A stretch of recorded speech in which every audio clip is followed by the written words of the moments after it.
So Mark, kung kukunin ka man na brand ambassador, for what at bakit? Siguro some fashion brand. Alam mo, same tayo. Anong fashion brand? Huwag mo ipasa sa akin, wala ka pa naisip, no? Wala akong maisip kaya ikaw na lang. Well, sige. Dalawa actually sa akin. Number one, Uniqlo. Medyo fan talaga ako ng Uniqlo, by the way. Kahit na hindi Uniqlo yung suot ko ngayon. But, yeah, I'm such a super fan. Like, I would want to, work with Uniqlo as one of their ambassadors. Parang mapaproud ako makita ko sarili ko sa stores nila. So, that's my first. Ikaw, sa'yo. Sobrang ambitious ba pag sinabi kong Thom Browne? Why not? Because? Kasi favorite ko yung mga damit nila and I feel like I wanna Ano ba yung brand identity ng Thom Browne? Mga suit na tailor fit. Oh. Yes. Do you like wearing suits? I like dressing up in general. So, alam mo yung mga tiis ganda na Isa pa, for me, actually dalawa pa pala. Pero medyo same reason lang. Either sunglasses Oh. or... Pili ka ng brand. Ano bang magandang Owndays, brand? No, not Sonny's, that. Ray-Ban. No, like mga designer type. Like Prada or like Versace or something like Why that. not? And pabango. Anong pabango? Again, wala akong In general preference. lang. Oo nga in general. Mainly because, same reason, it means that my face alone sells. You get what I mean? Taray. Parang ganun yung meaning nun. Ganda lang ang puhunan. Yeah. Like, for example, kung sunglasses kasi, suot mo yun malamang. So parang Gentle Monster. mga ganyan siguro. Alam mo yung the fact na ikaw lang, half of your face is gone. Pero since kilalang ikaw yan, it can sell. Oh, tenga yan ni Karen. Ganon.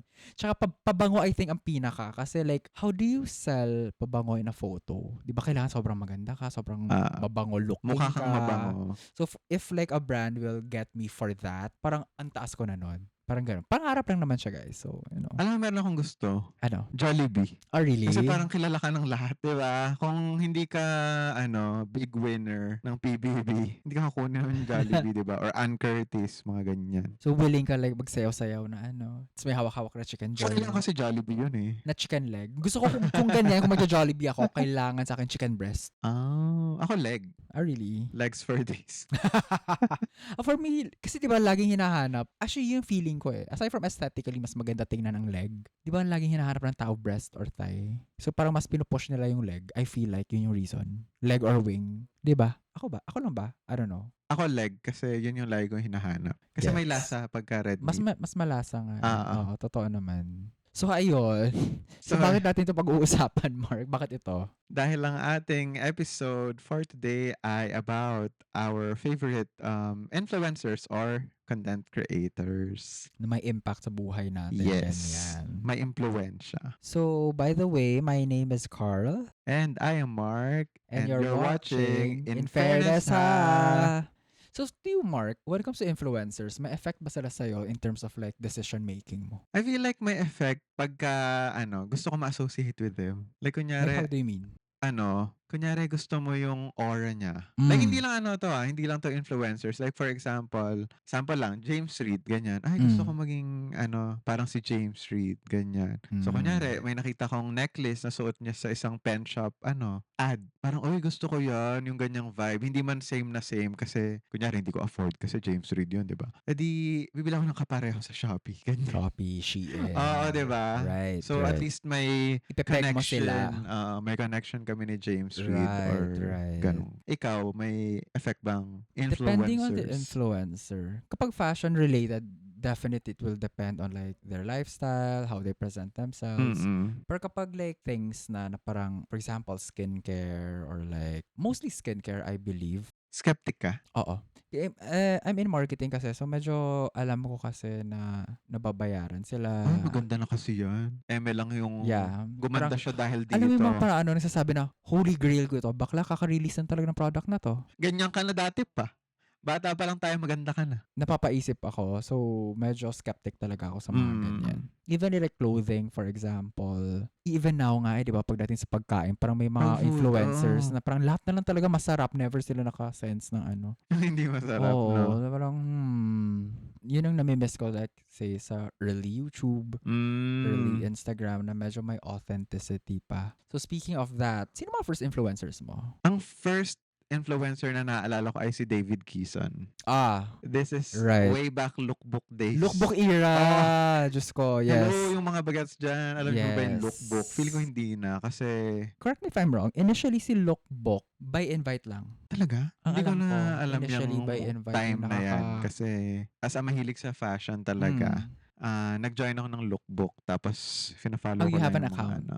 May account. Okay, got. Nag-post din ako ng onte pero Love eme-eme lang. it. Eme-eme lang na post. Guys, kalkalin nyo yan Wala mga ha. Prada at Gucci dyan. Mga pen shop siguro. Sige.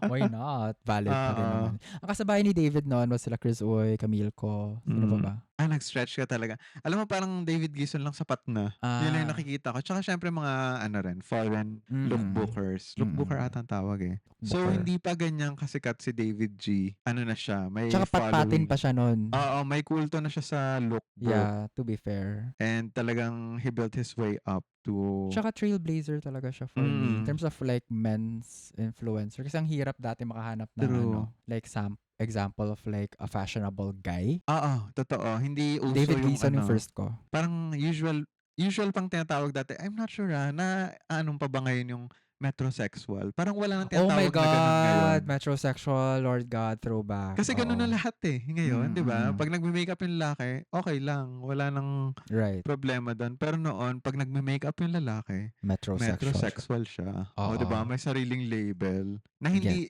siya part ng spectrum, di ba? Hindi siya LGBT. Hindi. Ang Pero may ano ano lang. dun, di ba? May chika dyan. Parang Ano? metrosexual daw kasi isang metro na lang. Homosexual na. Ay, we? May gano'n. Hindi ko alam. May ganun chika. Isang metro. Ano yung taxi? Hindi, Sarah G ulit. Ikot-ikot lang. Kilometro. Hindi, Sorry. Akala ko ikot-ikot lang tayo. Okay. Ikaw, sinong ano mo? Early influencer. Shocks, sobrang luma ko nito. Ang early talagang sinubaybayan ko talaga ng mga influencers ha. Blogger era. Blogger, as in yung blogger na site. Yes. Mm. Blogspot. So mga bading, number 1 dyan, Manila Gay Guy.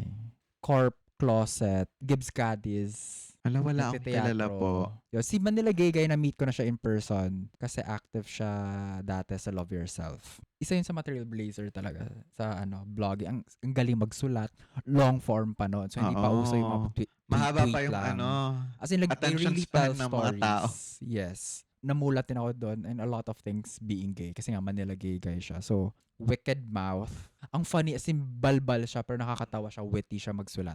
Si chuvanes.com. Meron pa silang content up to now? Have you checked? Medyo tumanda na sila, so wala na. Ang medyo hindi super active ngayon si Chuvanes. Isa yun sa mga Parang super familiar. early na Parang influencer familiar. talaga malala. Cecile Zamora Van Straten. May-ari ng Pepper Lunch. Kasi like, mayaman lang yan siya. Tapos ganun siya tsaka si Tin Tagle. Yun yung mga chikang mayaman.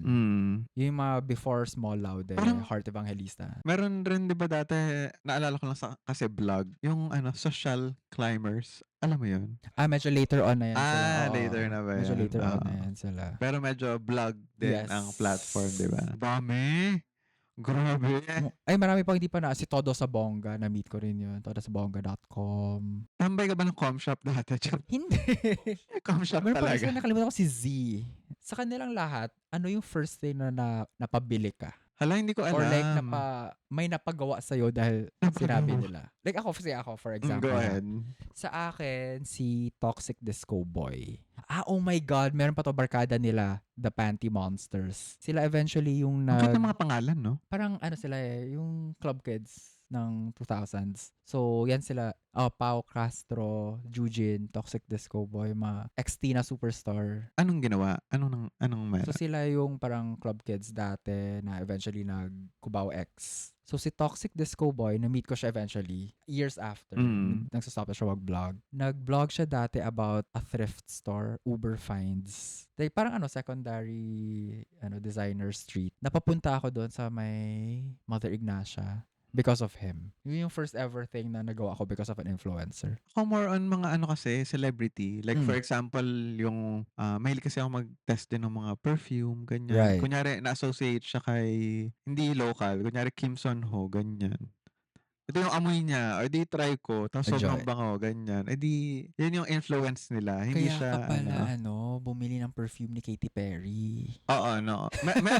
Meron ako to be fair. Pero hindi ko ginagamit kasi medyo mas tita scent nga siya. Tita scent. Talaga? Oo. I haven't. I-try mo nga dito, pamuhin Ita-try mo. ko, sige. Okay naman siya, like mabango, pero Okay. syempre very, siya, feminine na amoy. Hindi ako nabubudol ng celebrity endorsement. Talaga. Maybe because like aware ako na bayad sila. Like even before, parang kapag in-endorse ng artista na to, walang effect sa Pero akin. hindi endorsement. Kunyari nalaman mo na yun yung ginagamit niya. Yun mas maniniwala ako. Mas ganun. So, kunyari, sabihin, except sa sa beauty, kasi I'm sure maganda na sila before. Mm. Or makita mo, ang ganda mo na dati, tapos i-endorse mo yan. So, most likely, addition na lang. Kumbaga, lang siya, top up.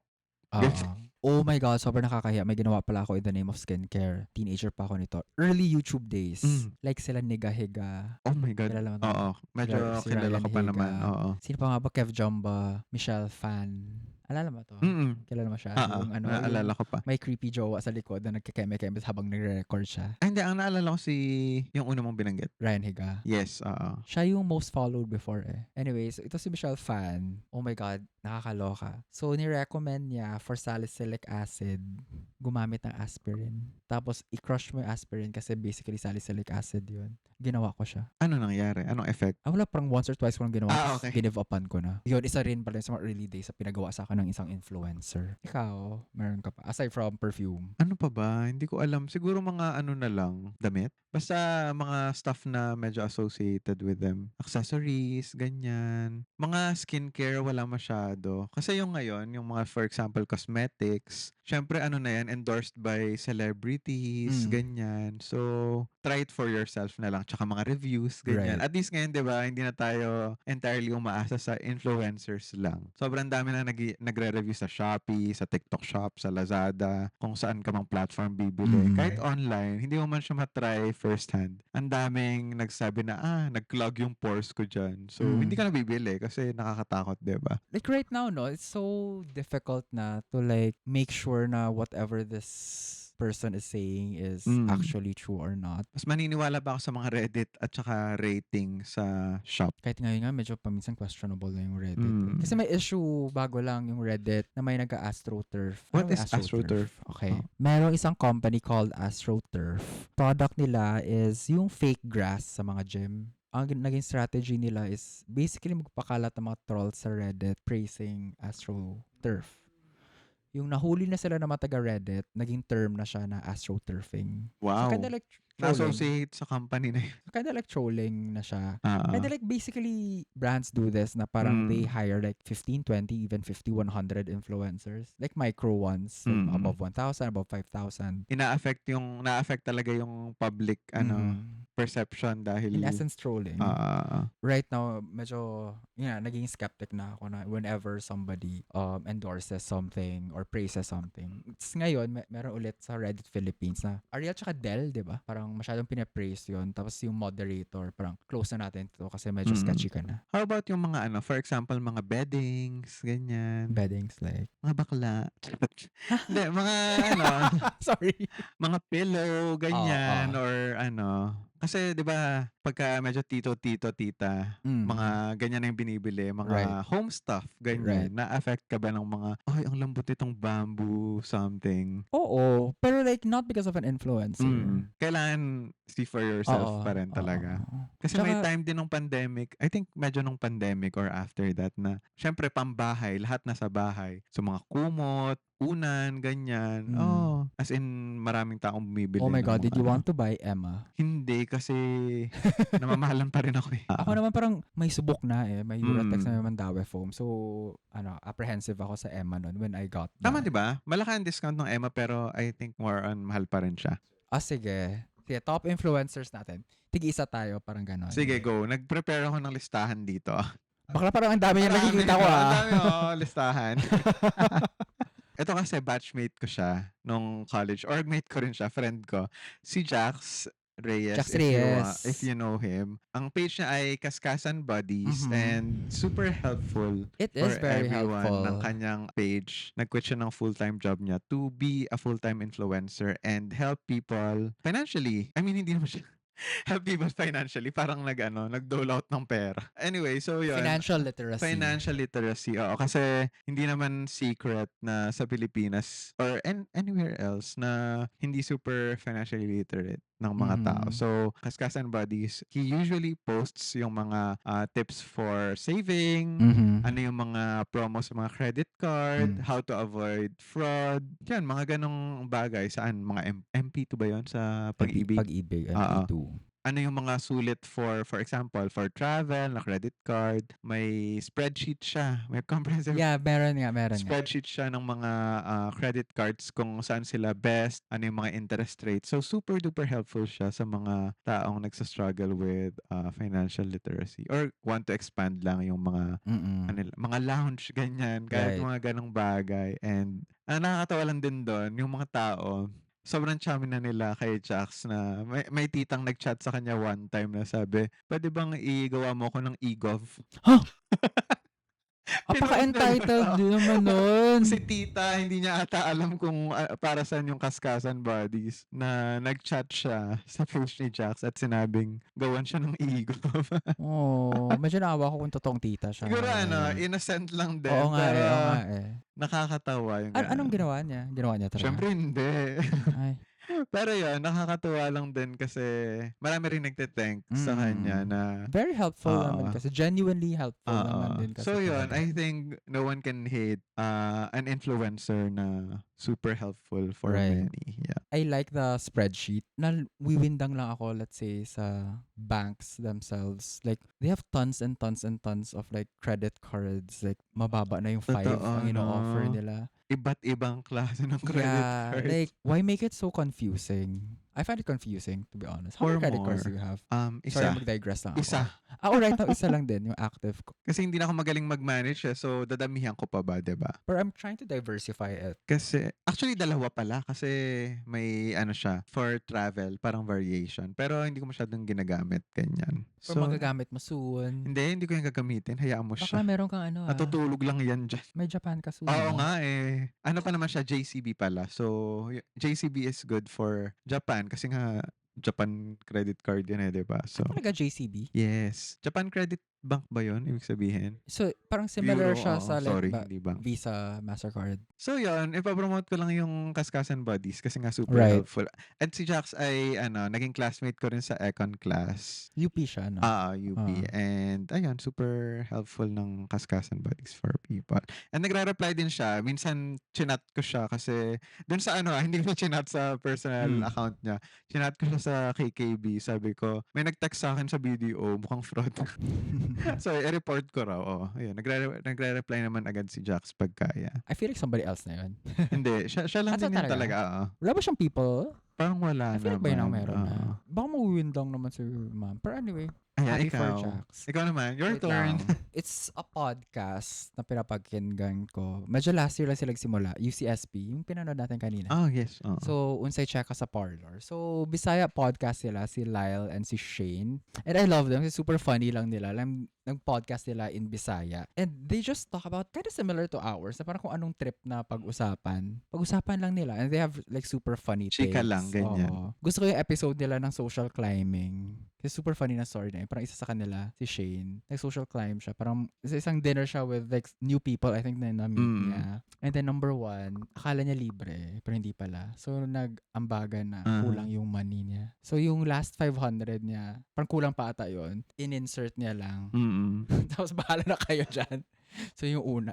Mag-recompute kayo dyan, ganyan. Tapos ang nangyari pa is, wala na siyang pamasahe. May kasama siya na parang isasabay siya like on the way daw, ganon. So binaba na siya. Ang layo pa pala niya. Hindi pala along the way. Hindi siya along the way. Ang layo pa niya. Tapos pag uwi niya, may araw na. Tapos nag-message siya sa group chat na parang, good morning guys. Had fun. Meet again soon. Pero actually, kakauwi na naman kasi naglakad siya. Lakad. Oh my God. Naglakad siya. Kaya So, inumaga. that's super funny. So, I think, kasi, hindi pa sila super sikat. So, they haven't really, like, what do you call this? Filtered themselves pa. Mm. So, I really enjoy them. So, if you're Bisaya, super fun nila. Watch this sila, guys. Ala, nawala yung kodigo ko. Ito, opposite naman to ni Jax, ng Kaskasan Buddy. Si Little Ichan, puro kalokohan lang to kasi. Ito yung mukhang anime, di ba? Oo, ang tinuturo Hindi niya ba naman mukha siyang ay... anime? Mukha siyang... Kaya mukha siguro niya- Little Oo, Ichan. mukha sila Shi-chan, yung mga ganun. Oo. Ang tinuturo niya naman, kung paano maging illegal. Paano maging chaotic? So, mukhang dog show lang naman yung content niya. Hala, sineryoso pala nung iba. So, Meron usually ba yung... nagsiseryoso? Lord.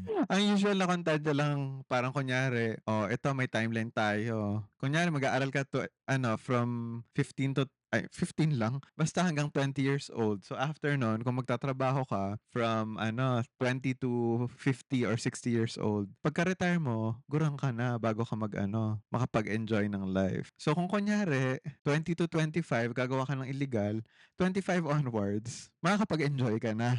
So ganun yung mga content ni Little Itcha na kalokohan lang Yeah. sa paggawa ng illegal. Paano mo siya na-discover? Like, nung umappear Reels lang. Alam mo naman yung mga reels ngayon, di ba? Sa Instagram, mag-scroll ka lang. Lalabas at lalabas yan. Ayan. So, hindi naman tayo nagpapromote ng illegal dito. Nakakatawa lang. Funny yung lang siya. Like, in fairness naman sa mga ganyang things, paminsan nagugulat talaga ako. Like, paano pumasok sa utak niyo yan? Paano niyo naisip yan? True, no? And it takes intelligence. Oo. True. Yung pagiging influencer, kasi hanapin mo yung niche mo di ba? So, parang pag nahanap mo na yung niche market mo, ay wow, Yes. pakak. For me, next ko, I think pinaka-inspiration ko mag-podcast would be AWKP. Definitely. So, ang walang kwentang podcast. As in, sobrang, nakikinig na ako sa kanila from episode 2 or 3 pa lang. Tapos, like, wala pa atang 10,000 followers yung page nila. Or wala pa atang 5,000. Member na ako. Yung ganung level. Sila kasi, like, sobrang, ang ganda rin kasi ng insights nila in terms of the entertainment industry. Si Tonet, tsaka writer kasi before yung host nila. Kilala mo ba? Yes. Hanggang ngayon, pinapakinggan mo sila. Hindi ako religiously na kikinig. Minsan lang nakakapakinig pagka nire-recommend, ganyan. Or like background music, like background noise lang. Yun, like, lagi lang kasi sila happy lang. Like, funny stories lang, takes on. Nakakahawa yung tawa. Yeah, actually. Hindi ko alam bakit ganun yung buhay nila. Parang ang daming funny things na nangyayari sa kanila. But, yeah, na-appreciate ko rin, like, in terms of political stand nila. Well, certain political stand.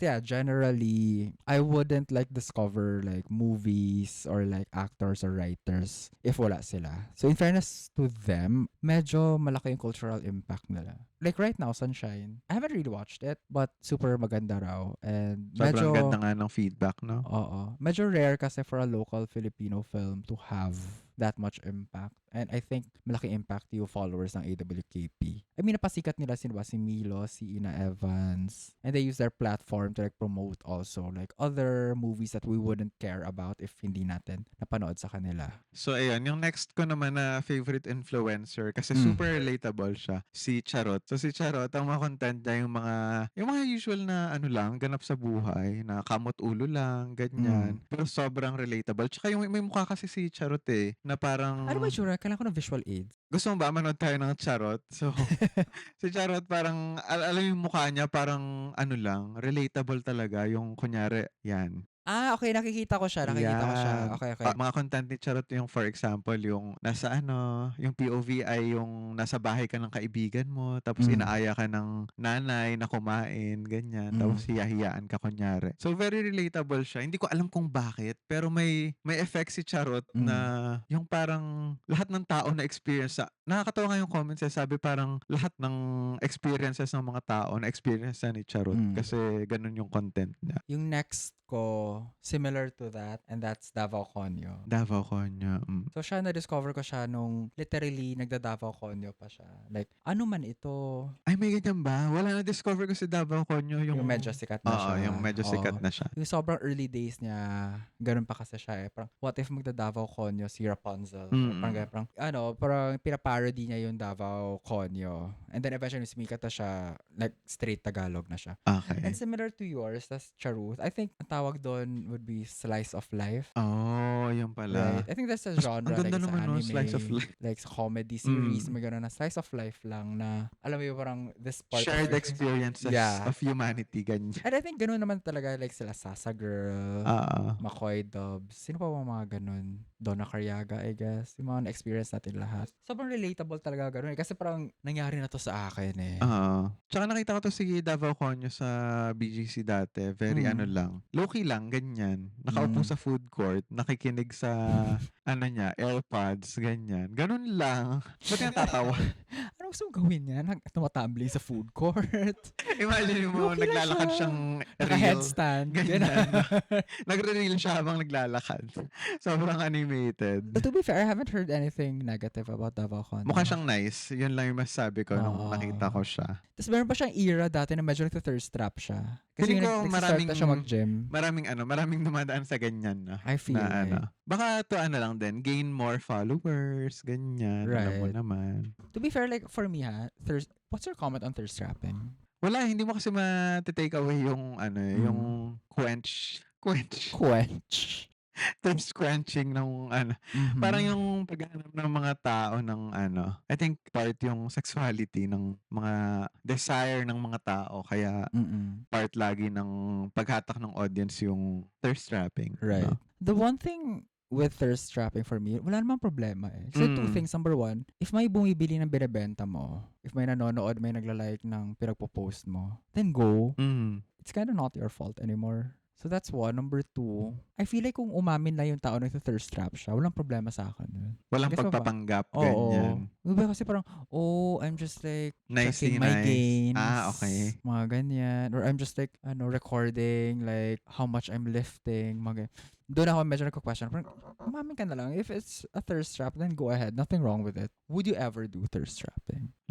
Okay lang. I feel like, ano rin siya, part ng demand ng audience. Like, kunyari, nag-post ka ng something na medyo pa-yummy, tapos pinaglalalike-like ng mga tao. Right. So, baka yun yung gusto nila, edi give mo yung ano, kamadamot, ganyan. Charot. But would you do it? Okay lang. Yeah, Right. okay lang. Have you Ikaw? done it? Ako, ano lang, mga onti-onti lang. Kimi tayo dyan. Ano lang, marikit. Charot. Marikit. Marikit Gets. things. Ikaw? So, yeah, thirst trap. Pandemic pa to eh. Parang, Mm. nag-post lang ako na nag-gym ako, ganon. I was trying to show off like my Gains. Hindi ko na-realize, medyo masikip yung shorts ko. Akala ko kung anong masikip. So, iba yung pinagme-message akin ng mga tao. Parang, kilala kasi ako ng mga tao. So, parang, sis, bakit nagaganyan ka na? Nagagano na sa akin. Nag-iba yung personality, ganyan. Wrong pala yung Hindi ko na-realize na yun pala yun. Kasi I was focusing on like, yung iba pa rin na focus on ng mga tao. Yun. Ayun, minsan talaga iba yung gaze ng mga Right. gays. Charot. Do you follow a guy like on your Instagram, for example? Guy? Guys. Charot. Ako hindi. Talaga? Pero usually I try na yung kilala ko lang talaga or na-meet ko kahit one time. Okay lang. Multiple Appreciation. times. Appreciation. Yeah. Why not, di ba? Kung pwede namang i-sexualize yung mga babae, dapat yung malalaki rin, di ba? I-sexualize natin. Ito hindi ko maalala yung pangalan. Yun ang gagaya siya ng boses sa laptop. Paki-comment kung ano yung Basta malala ko ito yung kay Versex dati. yes, hindi ko alam kung bakit sobrang hypnotizing nung way ng panggagaya niya ng mga boses. Kinda like lip syncing. Di ba? Oo. As in, sobrang in sync kasi na ultimo yung mga small nuances. Facial expression. Talagang kuhang-kuha niya. Tapos may appeal. May certain appeal na sa kanya lang. I feel like kung hindi lahat ng tao kayang gayahin kung ano yung ginagawa niya. Kaya siguro siya sumikat sa ganong content. Ano pa yung ginagaya niya? Kasi ang only encounter ko sa kanya, at least sa maalala ko, is Versex. Marami. Like, kunyari mga funny na pageant, answers, mga ganyan. So, kinda like, descendant siya ni Maine Mendoza. Kasi yung yung dati, Dub Smash. Dub Smash. Hindi yung kay main kasi Lip sync lip-sync. talaga. Ito talaga, boses niya talaga. Hindi siya nag-lip sync? Hindi. Oh, I Talaga thought Kasi she was. may hawak siyang laptop. Nire-record niya Ah. sarili niya, may hawak siyang laptop, 'di ba? Ganun siya ka-instinct na akala mo Mm. nagre-lip sync siya. Gets. Okay. I Oo. get that now. Okay. Love that. Sino ba yan, guys? Paki-comment na nga lang. I feel like Pat yung pangalan niya pero hindi ako sure. Wala, pinangalanan lang randomly. Pero yun, sobrang sikat niya. Hindi ko lang maalala right now kung ano. Kakanood ko lang kagabi nung reel. Nako, you have to apologize Kaya to nga, her. sorry po. Pero sobrang galing nyo, idol. I'm not sure if considered influencer siya. More of like artist. Content creator. Si Skype. Yung comics. Yung comics. Yeah. No, Yung si may Ulan. talong ba yun? Oo, si Talong, si Ulan, si Charmaine. I think may content siya kasi nagpo-post siya ng reels. Nag-reels na ba siya? Mas comics na Oo. nakikita ko sa kanya. Pero comics talaga. Known for comics is Skate funny ba? kasi, Skate? I don't know. How do you pronounce it? Skate ata. S-S-K-A-I-T. Oo, basta yun. Alam nyo na yun. Sa mga favorites ko na nagawa niya, ito yung parang kasambahay, parang may sakit yung character, yung guy. Nagpabili siya ng biogesic. Dumating na yung kasambahay niya sa labas ng bintana kasi manananggal pala. Parang gano'n. Mga gano'n yung mga ano niya. Tsaka alam mo, maganda kay Skite. Siya, relevant. Alam niya yung mga latest happenings. Kaya, Meron din siyang K-pop Demon Hunter. tapos Medyo yung, ka-level niya si Tarantadong Kalbo. oo, kasi parang Filipino take dun sa Right. current events. Kung hindi man siya, kung global event man siya. Diba? Right. Love Kaya that. siya relatable din, syempre. So, meron content creators. Meron din yung content creators naman na focused on voiceovers. So, meron ako Inka ba? si Inka tsaka si Voiceover Flowers. So, Sino yan? Hindi ko kilala. si Voiceover Flowers, medyo ganun din. Medyo mas lang, more funny lang din. Like for example, ginagawa niya yung Jet 2 holiday pero iba-ibang nationality, ganyan. Ano lang kasi siya, professional voice actor si Voiceover Flowers. So, Guy siya, girl? girl si Voiceover Flowers.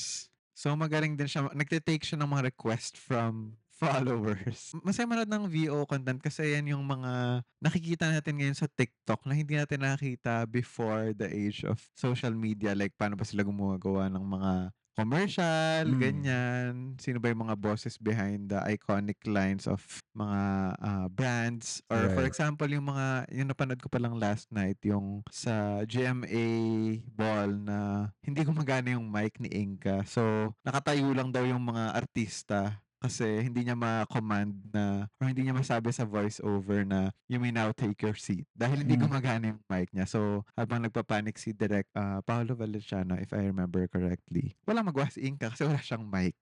So, maganda makita natin yung mga struggles behind the and scenes. kung gaano kagaling mag-adapt si Inka sa mga ganong What did live she do then? moments.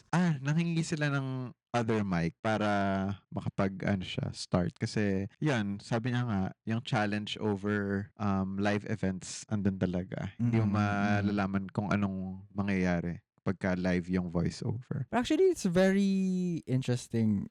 Ma-match mo yung boses sa mukha niya. Yes, diba? Especially if iconic talaga. Kinda similar to like when we do our Zoom meetings. Tapos off-cam. True. You've never seen the person. You only see like this tiny photo of a person. Tapos nakita mo in person. Pero ito pa yung Diba? boses na yun.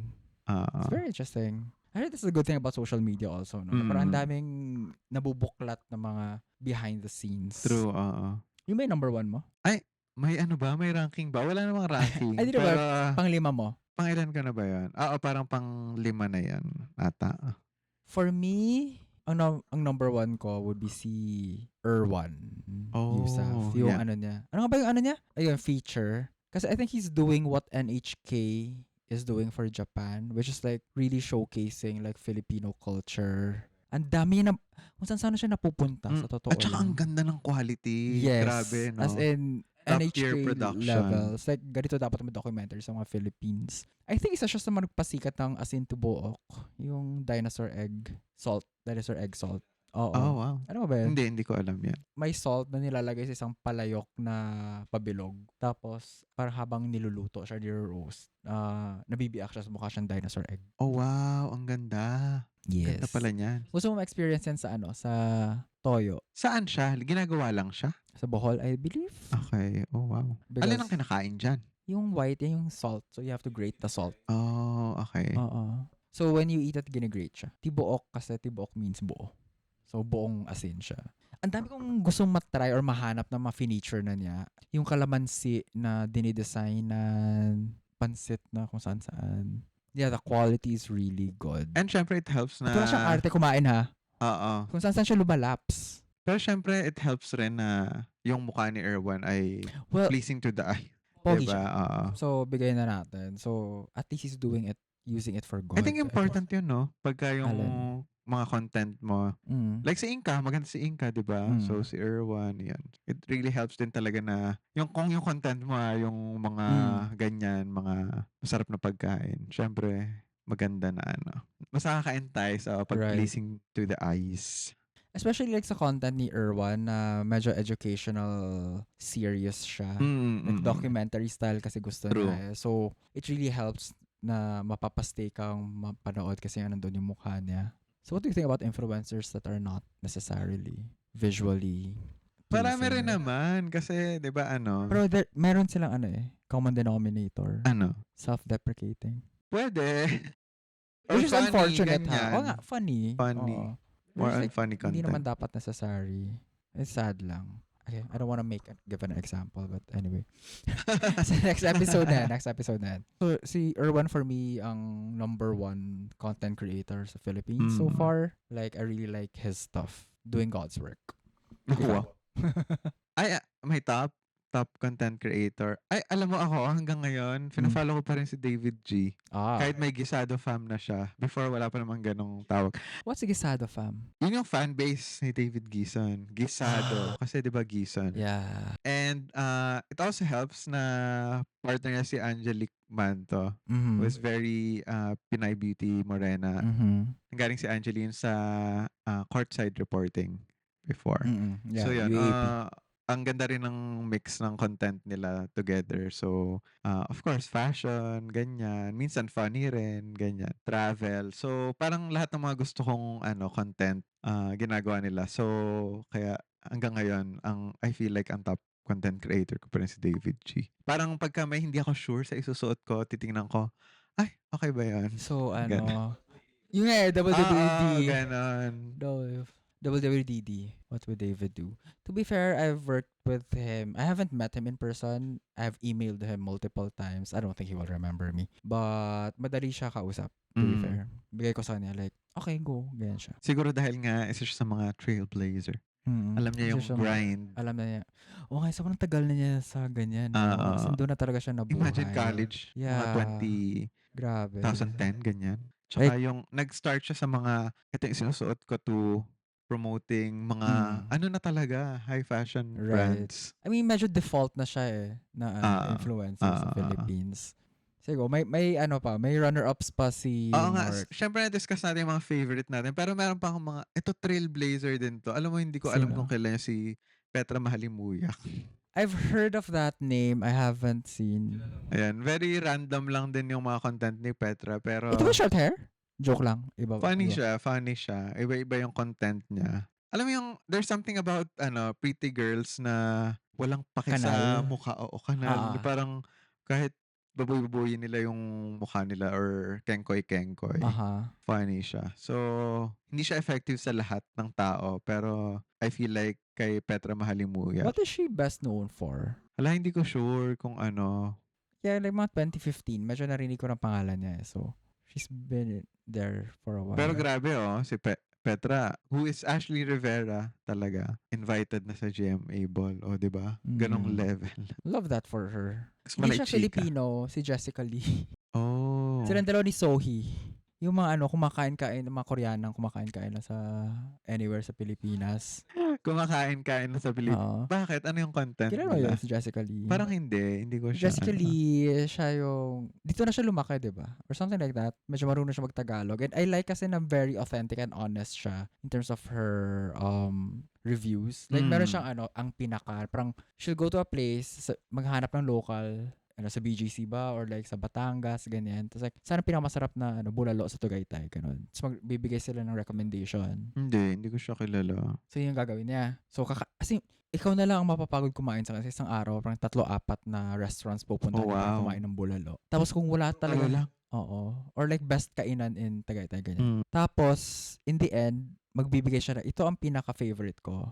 Tapos kung wala siyang nagustuhan, sabi wala. I mean, like, Walang masarap, pagpapanggap. saks lang, Wala akong ganon. favorite, Oo, ganyan. ganoon. Like, ganoon siya. So, I like that. Mm. Si Sohee naman, masaya lang siya kasi kahit umaga pa, Red Horse ang hinahanap niya. Oh, wow. Bakla. Ganun siya. Siya naman parang mga ano lang, I don't know, 3 years? Ay, hindi. 2 years pa lang, ganun. Yan. Yan, lagi naka-Red Horse. Lagi naka-Red Horse na yung t-shirt niya, Red Horse na Kasi rin. sobrang fanita rin siya ng Red Horse. Yun ang lagi niya hanap. Umagang-umaga dahil yung orderin niya. Tapos again, honest lang din siya. Like, they just let Philippines be Philippines. I feel like gets na nila yung mga struggles like transportation, blah, blah, blah. But they're fine na. Parang gano'n. And I Mga ano yan, mga appreciate that. foreigner na Pinoy na by heart, no? Ish, yeah. And I'm pretty sure maraming may ayaw sa kanila by virtue of Pinoy baiting, those kinds of Mm. things. But I'm pretty sure na parang mas marami sila nakainak rin direct kaysa sa akin. Ganong levels. Runner up ko sila. Ikaw. Yung mga ano, medyo mga sikat na na runners up ko, kagaya ni McCoy Dubs na nabanggit natin Mm. kanina. So, I think nasa, ano rin siya, slice of life kind of oo. thing. Pero ang isa sa mga siguro nakarelate ako kay McCoy, mahilig siya sa kotse. Like, hindi niya tinatago na fan siya ng Honda, ganyan, and stuff. So, I feel like relatable din yon. Like breaking And, barriers about gay oo, people. helpful din, syempre. Yung mga, minsan may tips din siya for people with vehicles. Yeah. Last month lang ba yun? Parang meron siyang skit about like a marketing teacher. Tawan-tawa ako doon. Ayun, Ah, relatable, di ba? Yeah. Sobrang random kasi si McCoy, no? Minsan serious content, minsan funny, which is a good thing naman. Like, for example, meron siya, medyo matagal na, yung parang naghahanap ka ng mga hotel na tataihan sa Makati, mga ganong level ng content. Meron ganyan na IG. Ewan ko lang kung active pa siya. Yung shitable ba? Di ba? May ganong content. Di ba fan kayo ni ano? Parang no. Mas mami, ano pa, Oni, siguro. Ano bang ambag niya? Sorry. Sino? Balikan natin. Si Itsura lang, ganyan. Labandera. Labander. Ano la bandera? Bakit? Gago. Search nyo na lang sa Reddit, guys. Siguro yung isa pang sikat, si Mimiya, syempre. Like, nakita natin yung rise ni Mimi from Orocan days to ngayon, di ba? Ang shala na ng background sa mga Right. story. As in, mga high-end brands na rin talaga. Rubbing elbows na ni Heart Evangelista si Mimiya, o di ba? So, we love the, happy ako sa kanya doon. Sa evolution niya. Sa pag-rise above Tsaka niya. kilala mo yung mga yung mga influencer na parang down to earth pa rin kahit despite their success. Parang, I mean, nava-vibe mo siya, di ba? Parang nakikita mo na, parang wala man nagbago. Maybe nagbago yung pananamit nila. Oo, so masyal, nakaluwag-luwag gumanda, na. ganyan. Oo. Tapos, yung content rin kasi nila very diverse from fashion, like minsan high fashion, ganyan, to dating game, or get ready with me, ganyan, mga ganon, random, iba-iba. Parang hindi ka mauubusan ng content na panonoorin sa kanila. So Carl, yung nabanggit ko nga 'di ba, iba-iba yung content ng ibang influencer. Pero ano ba yung mga usual na napapanood mo, yung mga dumadaan sa feed mo? So meron ano yun? Spice of life. Naging totally spice. Slice of life. Ito something I really enjoy, yung mga get ready with me kasi ano siya siguro ang pinaka-favorite kong part doon yung parang at least yung including yung struggles and yung parang medyo slice of life din, no? Na parang, ganyan din ako mag-prepare sa Right. umaga. Ganyan din ako katagal mag-ayos. Ganyan din ako mag-struggle sa pagpili ng damit. Mga ganong bagay. For me, get ready with me, nag-enjoy ako kapag may kinakausap ng iba. Parang interview habang nag-makeup na sila. Okay. Usually sa drag queens, ganun eh. Doon ako nag-enjoy makinig sa conversation nila. I think because nagme-makeup ka ba sa morning? Yes. Kaya ka nakaka-relate. And then nagkakapag hanggang skincare lang ako sa umaga. And then sunblock na. Ganun. Di ba part din usually ng get ready with me yung skincare? And then you take note of like, ano yung products na ginamit. Ganyan. Uso mo ba yung ginaganon? Medyo, oo. Depende siguro yung ginaganyan. Pero hindi ko siya na-notice lately. Baka for specific product. Maybe. Or feeling ko cameras are made na to Autofocus. autofocus. I guess. Siguro, I think. I believe. Tsaka speaking of, alam mo, lately, yung na-enjoy ko talaga, hindi lang siya basta influencing in terms of creating content. Na-enjoy ko lately yung mga Shopee Live, TikTok Live, ganyan. Ibang type of influencing siya in a way na parang pag andun ka, sobrang na-carried away ka dun sa Mm. mga sinasabi nila, sa sinasabi ng audience, na parang gusto mo na rin mag-check out. Parang naku-curious ka. Gets. Ano 'tong sinasabi niya? Gets. For example, sa perfume, parang, "Ano 'yan, mabango raw." Ito, paulit-ulit na nababanggit. So, parang, alam mo 'yun, 'pag Nam live kasi, natatanong mo sila, nakaka-interact mo. mm. Pa-feature po nitong basket number 3, for example. Tapos Mm. ipapakita niya sa'yo, oh, yung pinag-iisipan mong nasa cart mo na pagkatagal-tagal na, Mm. ipapakita niya sa'yo. Tapos parang, "Hala, ang ganda nga. O di sige, i-check out Mm. na natin 'yan." Especially Gets. 88, 99, ganyan. 'Pag live, meron kang extra freebies, may mga discount. So parang, sige, go. Ibang klase yung budol, yung Right. influencing na nagagawa ng mga Shopee Live na ganyan. Nakaka-try ka ba ng ganyan? Name-mesmerize lang ako watching them, but 'Di I have never ba? checked out from a live before. It's mesmerizing, definitely. Oo. Imagine iba't ibang klase 'yan. Minsan pagka yung midnight tapos wala akong magawa, open lang ako ng TikTok tapos titingnan ko kung ano-anong binebenta ng mga tao from wig, to damit, to Mm. crystals, mga bato, gummy bears na pinapak. Iba kasi yung experience, andun ka rin, Mm. eh. Live nilang ginagawa. Kunyari, "Oh, gusto mo ng gummy bear? Oh, sasalpakan kita. Anong gusto niyo? Oh, check out na sa basket, ganito, ganyan." Ibang klase yung effect ng. Would you want to do that one day? Actually, alam mo pinag-iisipan ko, magbenta na lang kaya ako ng Let's do bato-bato that or kaya. gummy bear, What would you ganyan. want to Bato-bato. sell? What would you want to sell? Alam mo, na-curious talaga ako sa perfume. Kasi Perfumes. parang may Gotcha. addiction talaga yung mga tao sa, ayan, gusto kong bumango eh. Gusto kong i-present yung sarili ko in another way. Meron din syempre mga thirst trap. Mga naka-brief na lang, ganyan sa ano. Mm. Alam naman Bebenta ng natin yan. underwear. Oo. Bebenta ng sando. Mm. Yung tipong onting-onti na lang mababan na sa Mhm. life, ganyan. Mhm. Like going back to the perfume, like legit perfumes or like yung mga Hindi, yung mga house-made? mini-mix-mix Yeah, lang, 'di right, ba? right. Oo. I feel like sobrang ano rin, sobrang mabenta siya. Iba yung effect niya sa tao, parang naa-addict Alam mo, sila sa pag-discover, ginawa blind ko na buy. yan way before. Nagbenta ka ng No, no, perfume? no. Gumawa lang ng sariling perfume just Hmm. because. Wala lang. Kumusta ang experience? Happy naman, pero kailangan Hmm. mo siyang i-incubate. Incubate, ilagay sa fridge Mm. for a while. Magbenta ka ng kombucha 'no, live. Gusto niyo ba Delikado 'to? kasi yun eh, kasi pumuputok yun eh. Oo. Kombucha. Pero yun, nakakaaliw siya. Parang Mm. parang kahit ano, minsan may mga gumagawa ng bracelet live. Ano pang gusto Mm. niyong ano, ilagay ko, ganyan. Mesmerizing. Totoo 'no, mesmerizing. Kaya Yes. influential siya. Immersive yung ano, Wow, TikTok immersive. live or Shopee 4D live. din. Ganun. Charot. Kulang lang ipaamoy sa'yo, Ah. amuyin niyo. Ito yung best seller namin, Baka in the gano'n. future no, ganun na, no? May sensory, Digital ano 'no, na. digital senses, 4DX, Mm. oo. Paamoy po That would be naman, great. That would be Mm. insane. So I guess sa lahat ng mga Mark, sa lahat ng mga na-mention natin na influencers, ano sa tingin mo yung pinaka-common denominator na na-attract ka sa kanila? Kapag may effort, 'pag may effort Mm. yung content, tapos parang nagre-resonate siya with me, na Right. parang, ay relatable or something.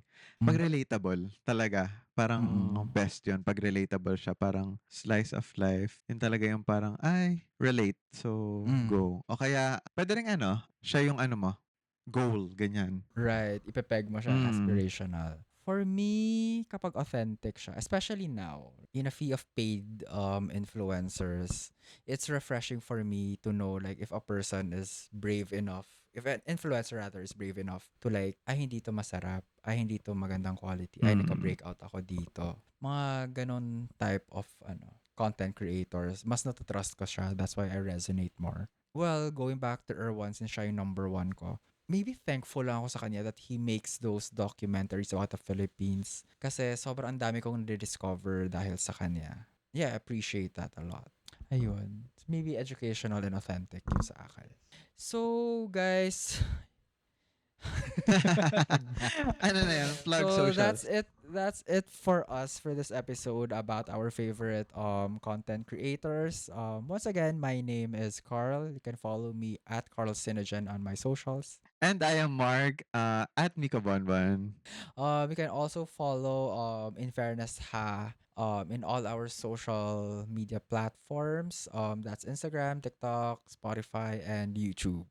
You can also email us at infairnesshapodcast@gmail.com for like comments, suggestions, and also comment down below kung may oras kayo or like you know. We appreciate comments. Yes, or like tag us sa mga stories nyo. And of course, rate us 5 stars on Spotify. And syempre, if you haven't subscribed yet, subscribe and like our content. And of course, every episode. Kaya, ma-achieve natin to. And our new episodes. alam ko na magiging ending na ano na to. Marami na to. Okay, so new episodes are released every Wednesday at 3 p.m. on YouTube and 6 p.m. on Spotify. And once again, this has been In fairness, Fairness, ha. Thank you. Thanks guys.